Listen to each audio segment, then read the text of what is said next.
وَلَقَدْ يَسَّرْنَا الْقُرْآنَ لِلذِّكْرِ فَهَلْ مِن مُدَّكِرٍ۔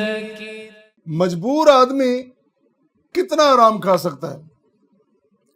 قرآن کریم کی اس آیہ مبارکہ کی روشنی میں فَمَنِ اضْطُرَّ غَيْرَ بَاغٍ وَلَا عَادٍ فَلَا إِثْمَ عَلَيْهِ، کہ جو لاچار ہو جائے، مجبور ہو جائے، وہ غیر باغ ولا عاد وہ نہ ہو تو کتنی اس کو گنجائش ہے کہ وہ کھا سکتا ہے۔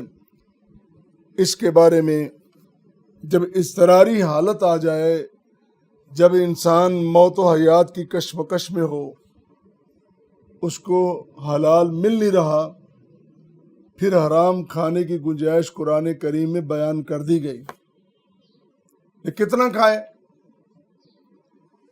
جب کہا یہ گیا، قرآن کریم واضح کر رہا ہے فَمَنِ اضْطُرَّ غَيْرَ بَاغٍ وَلَا عَادٍ، جو مجبور اور لاچار، پہلی بات تو مجبوری اور لاچاری کی صورت میں، تو مجبوری کی صورت میں تو جان بچانے کے لیے چند لقمے کھائے جا سکتے ہیں، اس کو مزے لے لے کر تو نہیں کھایا جا سکتا کہ وہ کہیں کہ میرے لیے اب چونکہ حلال ہو گیا ہے تو اس کی مختلف ڈشز بنا کے میرے دسترخوان پہ لا کے رکھو اور میں سجا کے کھاؤں۔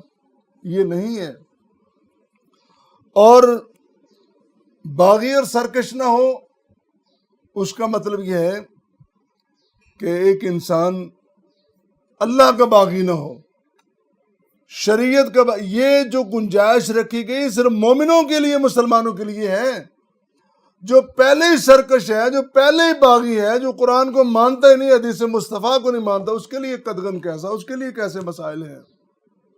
اور میں اکثر یہ بات عرض کیا کرتا ہوں، قرآن کریم کے، احادیث نبویہ کے جتنے احکام و مسائل ہیں، ان لوگوں کے لیے جن کے اندر ایمان ہے، جو مانتے ہیں، پہلے ماننا ضروری ہے، شریعت تو بعد میں آئے گی۔ جب تم دائرہ اسلام میں داخل ہی نہیں ہو رہے، جب اپنے آپ کو جھکا ہی نہیں رہے، جب تم اپنے سر کو اللہ کی بارگاہ میں نہیں جھکا رہے اور کہہ رہے کہ میں یہ سوچتا ہوں، میں یہ کرتا ہوں، میری عقل یہ کہتی ہے، میں یہ سوچتا ہوں، وہاں نہیں، باغیوں سرکشوں کے لیے نہیں ہے۔ اور دوسرا کہ جو مسلمانوں کی ریاست ہے اور ریاست کے سربراہ سے بھاگا ہوا قیدی جو ہے کہ وہ بھی، اور امیر سے بھاگا ہوا، یعنی باغی کے لیے یہ ساری گنجائشیں نہیں ہیں، یہ ان کے لیے ہیں جو قوانین کے تابع ہیں، زندگی اور موت کی کشمکش ہے، اس کے لیے پھر یہ گنجائش رکھی گئی۔ اور ایک حدیث میں آتا ہے، نبی مصطفیٰ صلی اللہ علیہ وسلم سے پوچھا گیا، ایک شخص بھوکا ہے، باغ میں اس کو لٹکا وہ پھل نظر آتا ہے تو وہ کیا کرے؟ آپ نے فرمایا کہ اگر حاجت مند ہے تو وہ منہ میں ڈال لے، وہی بات چند لقمے، چند نوالے اپنی انتہائی بھوک کو مٹانے کے لیے اس کے کھانے کی اجازت، اور یہ نہیں کہا کہ جھولیاں بھر کے ساتھ لے جائیں، اس کی اجازت نہیں دی۔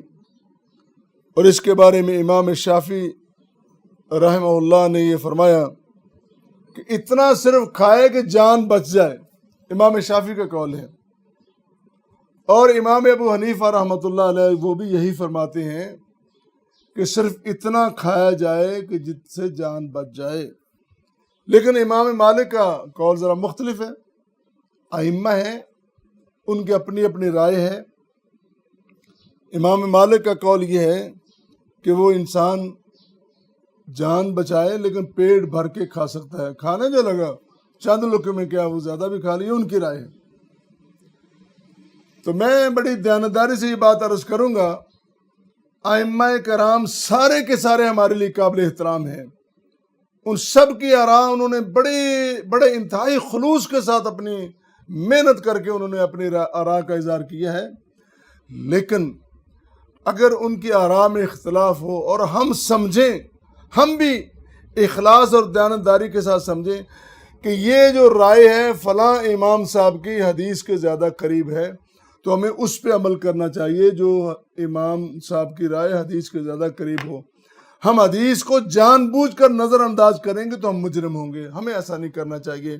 تو یہ چیزیں بتا دی گئیں کہ کتنا مجبور آدمی کتنا آرام کھا سکتا ہے، صرف اتنا جس سے جان بچ جائے۔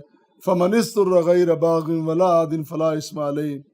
اللہ تعالی ہمیں کما کہو قرآن سے، حدیث مصطفیٰ سے استفادہ کرنے کی توفیق عطا فرمائے۔ وآخر دعوانا ان الحمد للہ رب العالمین۔